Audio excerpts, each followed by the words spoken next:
தமிழகத்தில் சித்ரா பௌர்ணமி மற்றும் மே தின தொடர் விடுமுறையை முன்னிட்டு சென்னையிலிருந்து வெளியூர் செல்வோரின் எண்ணிக்கை அதிகரித்துள்ளதால் தாம்பரம் மற்றும் பெருங்குளத்தூர் உள்ளிட்ட பகுதிகளில் போக்குவரத்து நெரிசல் ஏற்பட்டது. போக்குவரத்தை சீர் செய்ய போதிய காவல்துறையினர் பணியில் ஈடுபடுத்தப்பட்டிருந்தாலும் வாகனங்களின் எண்ணிக்கை வழக்கத்தை விட பல மடங்கு அதிகமாக இருப்பதால் பொதுமக்கள் மற்றும் பயணிகள் கடும் அவதியடைந்தனர்.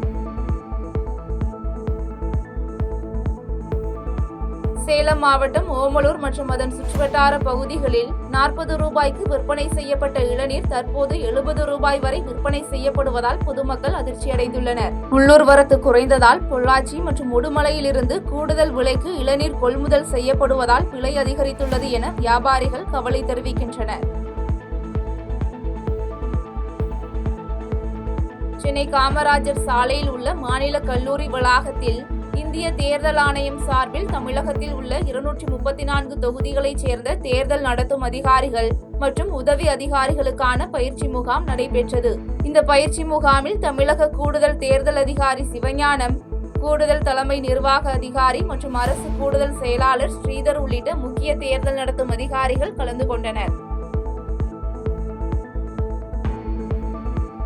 திண்டுக்கல்லில் தேசிய நெடுஞ்சாலையில் உள்ள ஆக்கிரமிப்புகளை நீதிமன்ற உத்தரவின்படி பொதுப்பணித்துறையினர் போலீசார் பாதுகாப்புடன் அகற்றினர். ஆக்கிரமிப்பு காரணமாக இடையூறு ஏற்படுவதாக அளித்த புகாரின் பேரில் நீதிமன்றம் அளித்த உத்தரவை அடிப்படையாக கொண்டு ஜேசிபி இயந்திரம் மூலம் ஆக்கிரமிப்பு அகற்றப்பட்டது. கள்ளக்குறிச்சி மாவட்டம் வாளையம்பட்டு கிராமம் சவுடேஸ்வரி அம்மன் கோயில் தெருவைச் சேர்ந்த கட்டட தொழிலாளி வீட்டின் பூட்டை உடைத்து 17 சவரன் தங்க நகை, 1/2 கிலோ வெள்ளி பொருட்கள் மற்றும் 50,000 ரூபாய் பணம் கொள்ளையடிக்கப்பட்ட சம்பவம் அப்பகுதி மக்கள் மத்தியில் அச்சத்தை ஏற்படுத்தியுள்ளது. இதுகுறித்த தகவலின் பேரில் சம்பவ இடத்திற்கு வந்த சங்கராபுரம் காவல் நிலைய போலீசார் கொள்ளை சம்பவத்தில் ஈடுபட்ட மர்ம நபர்கள் குறித்து விசாரணை மேற்கொண்டு வருகின்றனர். நீலகிரி மாவட்டம் குன்னூர் அருகே உள்ள சேலாஸ் காட்டேரி அணை நீர்வீழ்ச்சி பகுதியில் 2 காட்டு யானைகள் முகாமிட்டுள்ளதால் தேயிலை தோட்ட தொழிலாளர்கள் மற்றும் மலைக்காய்கறி விவசாயிகள் அச்சமடைந்துள்ளனர். சமவெளி பகுதிகளில் நிலவும் வெயிலின் தாக்கம் காரணமாக வறட்சி நிலவுவதால் காட்டு யானைகள் இடம்பெயர்ந்து வந்து காட்டேரி அணை நீர்வீழ்ச்சி பகுதியில் முகாமிட்டுள்ளது என்பது குறிப்பிடத்தக்கது. நீலகிரி மாவட்டம் உதகை குந்தா செல்லும் சாலையில் தேவர் சோலை பகுதியில் காட்டெருமை ஒன்று கழிவுநீர் கால்வாயில் தவறி விழுந்து சிக்கியது. இதனைத் தொடர்ந்து உள்ளூர் பொதுமக்கள் அளித்த தகவலின் பேரில் சம்பவ இடத்திற்கு வந்த வனத்துறையினர் கழிவுநீர் கால்வாயில் தவறி விழுந்த காட்டு எருமையை பத்திரமாக மீட்டனர். கடலூர் மாவட்டம் திருவவேட்களத்தில் அமைந்துள்ள புகழ்பெற்ற அருள்மிகு ஸ்ரீ கூத்தாண்டவர் கோயிலின் 125ஆம் ஆண்டு திருவிழாவின் ஒரு பகுதியாக திருத்தேர் பவனி கோலாகலமாக நடைபெற்றது. இந்த திருத்தேர் பவனி நிகழ்ச்சியில் ஆயிரக்கணக்கான பக்தர்கள் கலந்து கொண்டு தேரின் வடம் பிடித்து இழுத்து சாமி தரிசனம் செய்த நிலையில் திருநங்கைகள் தாலி அணிந்து கொண்டு கும்மியடித்து ஆடிப்பாடி மகிழ்ந்தனர்.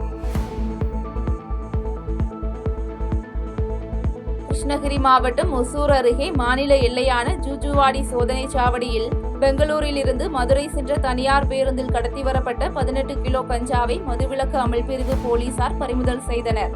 இது தொடர்பாக மதுரையைச் சேர்ந்த 2 பேரை கைது செய்த போலீசார் 2 பேரையும் நீதிமன்றத்தில் ஆஜர்படுத்தி பின்னர் சிறையில் அடைத்தனர். நீலகிரி மாவட்டம் குன்னூர் அருகே உள்ள வெலிங்டன் ராணுவ முகாம் சார்பில் மாரத்தான் போட்டி நடைபெற்றது. இந்த போட்டியில் வெற்றி பெற்ற அணிகளுக்கு தென்மேற்கு படைப்பிரிவின் தளபதியும் படைப்பிரிவின் கர்னலுமான லெப்டினன்ட் ஜெனரல் மஞ்சிந்தர் சிங் சுழற்கோப்பைகள் மற்றும் பதக்கங்களை வழங்கி பாராட்டு தெரிவித்தார். தமிழக அரசின் உத்தரவின் பேரில் தேனி மாவட்டம் பெரியகுளம் அருகே உள்ள மஞ்சளாறு அணையிலிருந்து தேனி திண்டுக்கல் மாவட்ட மஞ்சளாறு ஆற்றங்கரையோர பகுதி மக்கள் தேவைக்காக வினாடிக்கு 200 கன அடி நீரை பொதுப்பணித்துறையினர் திறந்துவிட்டனர். இதனால் தேனி திண்டுக்கல் மாவட்ட மஞ்சளாறு ஆற்றங்கரையோர பகுதி மக்கள் ஆற்றில் இறங்கவும் குளிக்கவும் கால்நடைகளை நீச்சலுக்கு விடவோ வேண்டாம் என எச்சரிக்கை விடுக்கப்பட்டுள்ளது. செய்திகளை உடனுக்குடன் தெரிந்து கொள்ள கீழ்கண்ட கேபிள் மற்றும் டிடிஎச் நெட்வொர்க்குகளில் எம்நாடு செய்தி தொலைக்காட்சியை காணுங்கள். பாதகம் செய்பவரை கண்டால் நாம் பயம் கொள்ளலாகாது பாப்பா. மோதி மிதித்துவிடு பாப்பா, அவர் முகத்தில் உமிழ்ந்துவிடு பாப்பா. அண்மை செய்திகளை உடனுக்குடன் தெரிந்து கொள்ள இணைந்திருங்கள் எம்நாடு தொலைக்காட்சியுடன்.